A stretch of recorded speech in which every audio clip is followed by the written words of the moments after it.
Hello everyone and welcome to my little corner of the internet. My name's Michael and I'm bitten by radioactive book.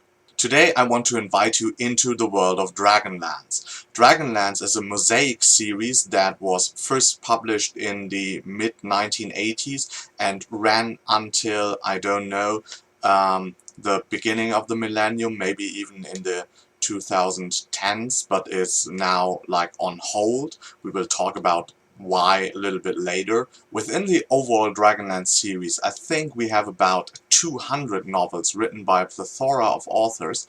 Originally, that was based on the D&D campaign setting, Dragonlance, and with the rights of the RPG or the campaign setting, the rights to the novels shifted as well, and that is the reason why we don't have any books anymore at the moment, because the publisher that now owns the rights, Wizards of the Coast, discontinued the campaign setting, at least for the moment, and focuses on other campaign settings, and that is why we don't have new Dragonlance novels at the moment, but maybe there will be more in the future. Now, what will this video be about?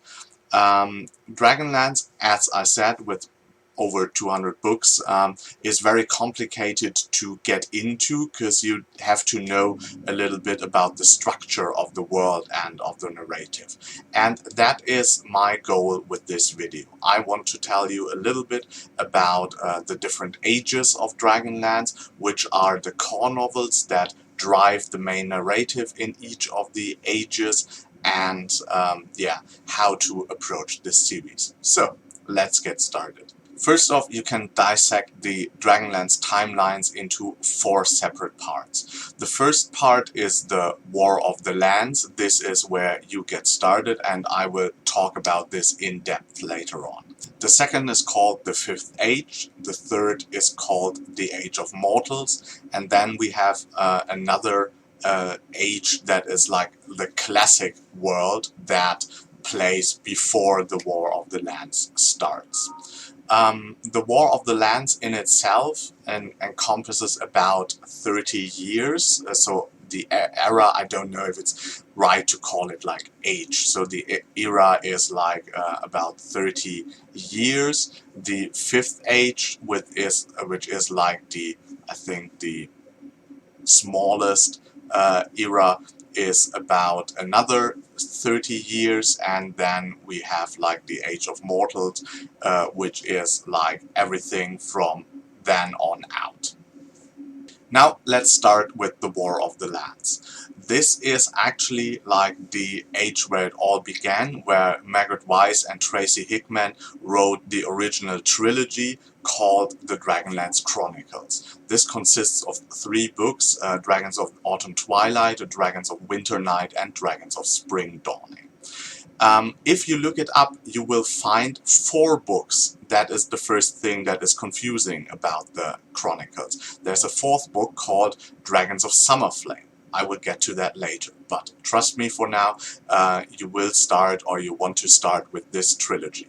After that, Margaret Weis and Tracy Hickman returned to the world and wrote a 2nd trilogy that focuses on some of the characters of the first trilogy and gives you more of the main story arc.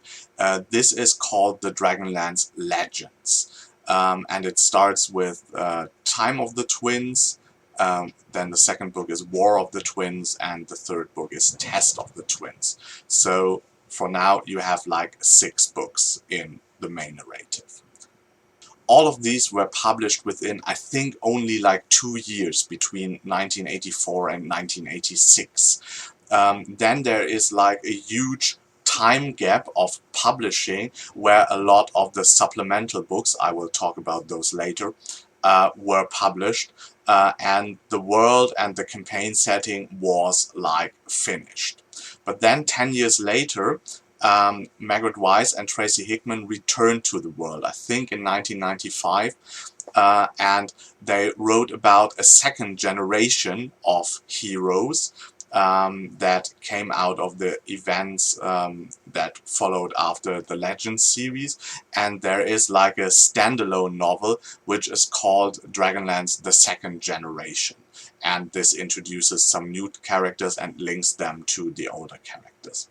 And then finally in I think 1996 they concluded the whole era of the War of the Lands with a concluding volume where the new characters of the second generation are the main heroes, and this one then was called like the fourth and concluding volume of the Chronicles and is called Dragons of the Summer Flame. So don't make the mistake of reading Dragons of the Summer Flame, like the fourth Chronicle books, right after the third Chronicle book, because you would miss out on the Legend series, which is very important, and you wouldn't know who all of these characters are because they are introduced in the second generation. On top of that, to make it even more complicated, there is another trilogy that is considered a core material and is also written by Margaret Wise and Tracy Hickman. This is called The Lost Chronicles, and it is comprised of Dragons of Dwarven Depths, Dragons of High Lord Skies, and Dragons of the Hourglass Mage. This trilogy is actually a trilogy that was written in, I think, 2005, 2006, so later on, and this is more of a fan service, because if you go into the Chronicles, there is like a little time gap or time jump between the first book, Dragons of Autumn Twilight, and the second book, Dragons of Winter Night. There is like a year that is not covered in the original Chronicles. And this whole trilogy covers some events that happened between books 1 and 2 of the original Chronicles. So technically you could read that in between this whole trilogy, the first and the second book of the Chronicles, but I don't think it is really necessary. I personally haven't read the Lost Chronicles, so I can't be the judge of that, but yeah, it came like 20 years after the original trilogy was written. So yeah. We will return to the War of the Lands era and the supplemental books shortly, but I just want to go through like the main narrative so you know what are the core titles. The series then, from the events of Dragons of the Summer Flame, goes into the era called the Fifth Age, and in the Fifth Age we have like an author swap, so all the books in the all the core titles were written by Margaret Wise and Tracy Hickman, but then when first Wizard of the Coast took over the series, I think it was that, it might not be, but I think it was like that, we have like a new main author, because Margaret Wise and Tracy Hickman wrote other things, or there was, I don't know, something else, and this is Jean Rabet, and she wrote like the two main trilogies, or the core trilogies of the Fifth Age, which are the Dragons of a New Age, and this trilogy is Dawning of a New Age, The Day of the Tempest, and The Eve of the Maelstrom. And one of the heroes of that series is Daemon Grimwolf, and then later on Daemon Grimwolf got his own trilogy that drives forth the narrative of the Fifth Age, and this is called the Daemon Saga, and it consists of downfall, betrayal, and redemption, and these are like the core titles in the Fifth Age. Margaret Wise and Tracy Hickman then returned to Dragonlance and wrote the trilogy that sets off then the new era, the Age of Mortals, and this is called the War of Souls trilogy, consisting of Dragons of the Fallen Sun, Dragons of a Lost Star, and Dragons of a Vanished Moon. And Margaret Wise then, on her own, wrote another trilogy focusing on the character Mina. It's called the Dark Disciple trilogy, and that picks up after the War of Souls ends. And it consists of Amber and Ashes, Amber and Iron, and Amber and Blood. So with these 23 books, if you want to include the Lost Chronicles as well, otherwise it's 20, you have like the main narrative of the Dragonlance world, and that covers, yeah, the ages, yeah, where the present story is. All else is either like ancient history, or it is supplemental books. So how do the supplemental books actually work? These are always like tie-ins that focus on certain characters that you might know from the main series, or that just play during the time where the main series is set. So you know that when a supplemental book belongs to the War of the Lands area, there are like other rules for the world as there are for maybe the Fifth Age or other circumstances in the world. I want to talk about a few of the supplemental books because they are a little bit special and that could also lead to a little bit confusion. So I want to clarify on some of the books. When you read the original Dragonlance Chronicles, you will learn very, very early on that the characters already know each other.